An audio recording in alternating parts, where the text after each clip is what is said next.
Moi, je prends en vidéo.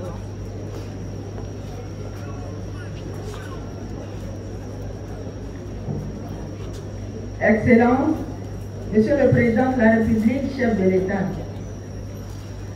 Madame Brigitte Touadéra, Première Dame de Centrafrique, Honorable Président de l'Assemblée nationale et Madame, Monsieur le ministre des Transports, représentant le Premier ministre chef du gouvernement,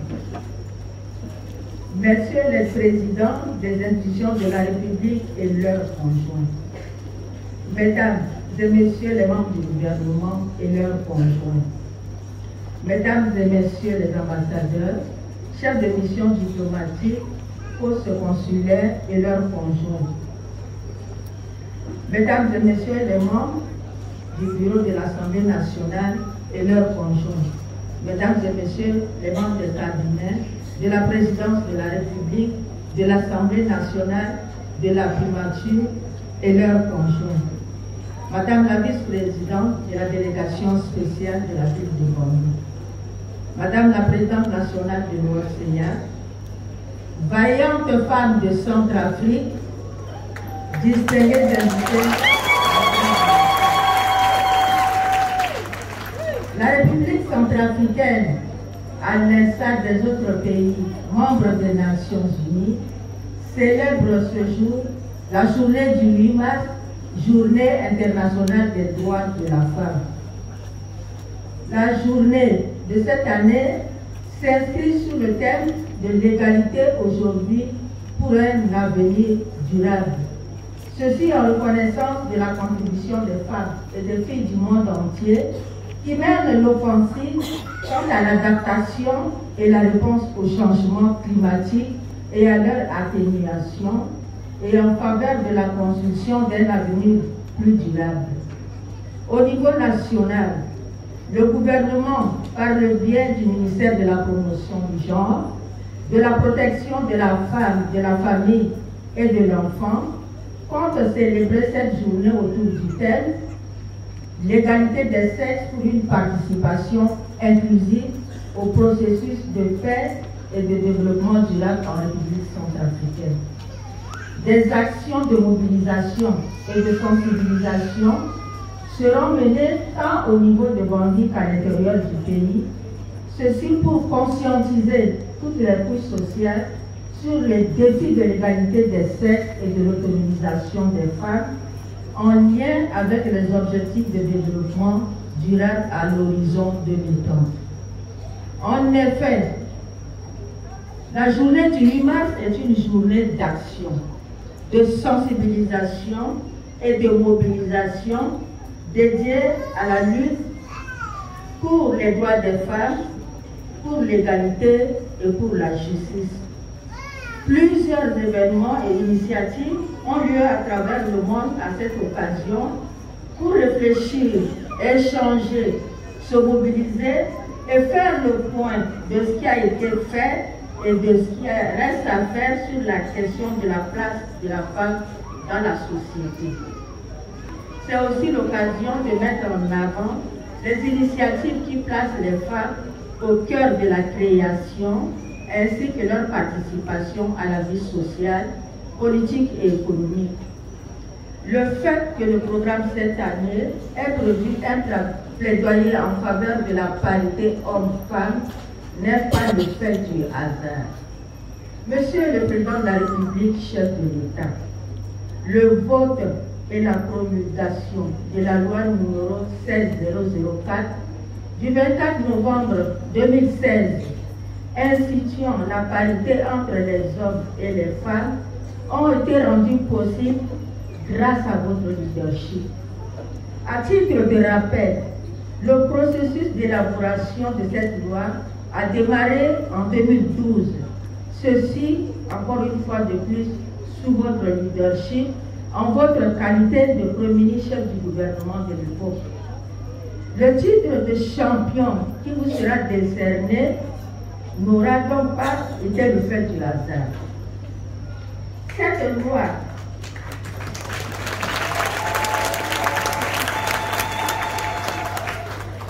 loi, en son article 10, fixe l'organisation et le fonctionnement de l'Observatoire national de la parité en République centrafricaine. À l'époque, d'aucuns parlaient de décret d'application, alors qu'aucune disposition de cette loi ne fait référence à cela.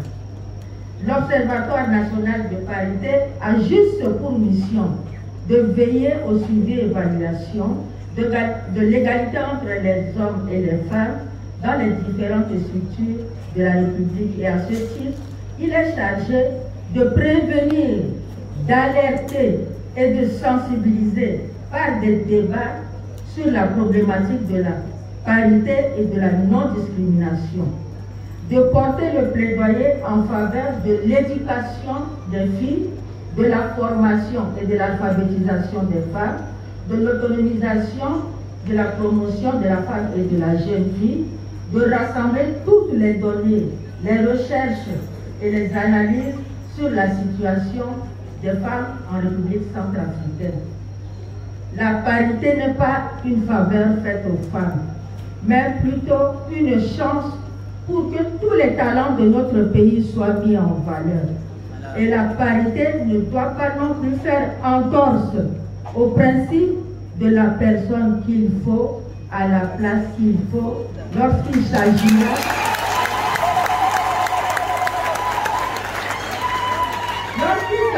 de recruter ou de nommer des femmes à de hautes fonctions. Monsieur le Président de la République, chef de l'État, Madame la Première Dame de Centrafrique, distingués invités, Mesdames et Messieurs, parlant du genre, cette approche qui a toujours prêté à confusion. En effet, les chercheurs du domaine du genre affirment qu'il n'existe pas d'essence de la féminité ni de la masculinité, mais un apprentissage tout au long de la vie, des comportements socialement attendus d'une femme ou d'un homme. Ce mode de pensée s'oppose aux conceptions qui attribuent des caractéristiques immuables aux hommes et aux femmes et dérivées directement de leurs caractéristiques biologiques, à savoir les hommes sont forts, les femmes aiment être protégées, les femmes sont discrètes, les hommes sont dominants, les hommes sont doués en mathématiques, les femmes sont douées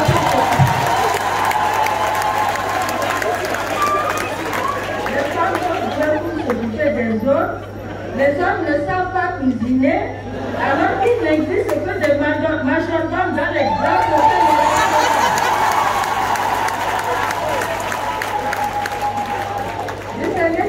Mesdames et messieurs, la remise de certificat ce jour aux champions du genre est pour nous une façon de faire comprendre, d'expliquer les enjeux du genre à partir de la masculinité positive et de valoriser les initiatives des hommes, non pas comme des blocages et des freins, mais comme pouvant contribuer à l'émancipation conjointe des femmes et des hommes. En fait, la masculinité positive est l'ensemble des caractéristiques et comportements propres aux hommes dépourvus de toute forme de violence. Ce concept encourage les hommes à être des partenaires et alliés des femmes plutôt que d'exprimer leur masculinité par la violence. Les garçons et les hommes sont incités à travers ce concept à collaborer avec les femmes, à incarner des valeurs telles que l'humilité, le partage, l'ouverture d'esprit et le respect de l'autre. Nous évoluons dans une société phallocratique où il est enseigné dès le bas âge à tout garçon, consciemment ou inconsciemment, qu'un homme ne pleure pas, qu'un homme doit toujours montrer qu'il est fort et que c'est à l'homme qu'il revient de prendre soin de la famille. Et à force de véhiculer cette conception du rôle de l'homme, la société crée des hommes déséquilibrés qui, pour montrer leur masculinité, se disent que le mieux à faire, c'est de se dérouler sur les femmes et les filles. Monsieur Ghislain Kodjo, c'est un web marketeur béninois résident en France, fondateur de l'agence Digitalement Parlant. Dans le cadre de la Journée internationale de la femme édition 2020, il s'est déguisé en femme et explique les raisons d'une telle initiative. Je cite: j'ai décidé de montrer qu'en chaque garçon, homme, il y a une belle part de féminité et que les filles et les femmes sont nos égales, nos partenaires de la vie et non des adversaires, des esclaves.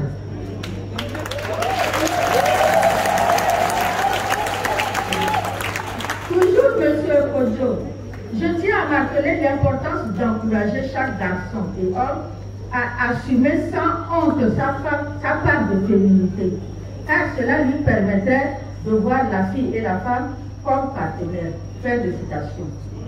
En fait, M. Ghislain Kodjo croit fortement que les garçons et les hommes sont capables de sensibilité, de bienveillance, de tendresse et du don de soi par amour.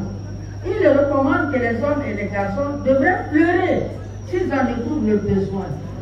Demander de l'aide à une femme quand ils sont à terre, sans culpabiliser.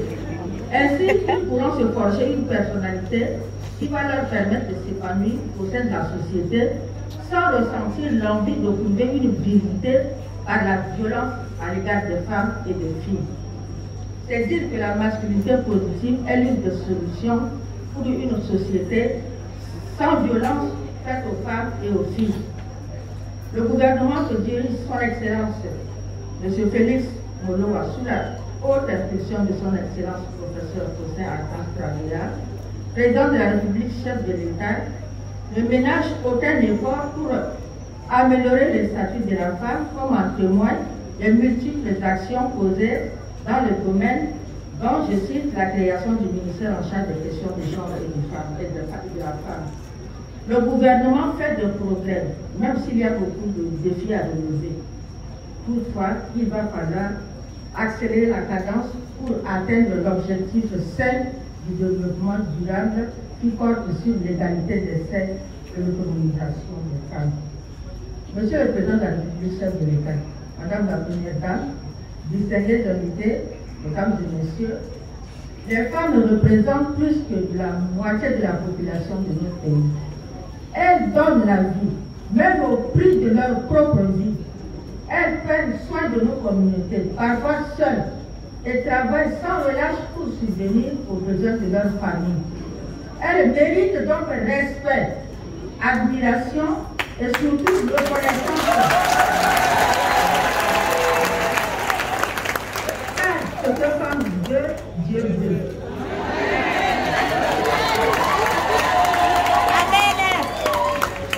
Monsieur le Président de la République, chef de l'État, Monsieur le représentant du Premier chef du gouvernement, les femmes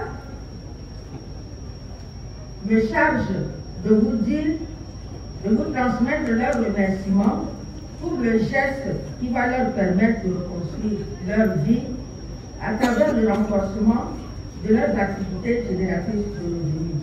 Et je puis vous assurer que le ministère dont j'ai la charge demandera à ces techniciens d'assurer le suivi de cette activité. Et pour terminer mon propos, je voudrais relever ce que dit M. Kofi Annan, notre défunt frère, ancien secrétaire général des Nations Unies. Je cite: l'égalité des sexes est plus qu'un objectif en soi. C'est une condition préalable pour relever le défi de la réduction de la pauvreté, du développement durable et de la bonne gouvernance. Fin de citation. Je vous remercie.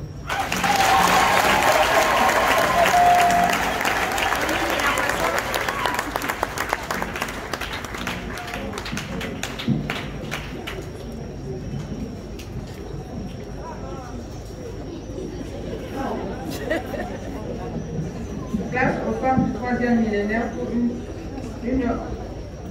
animation musicale. Hey.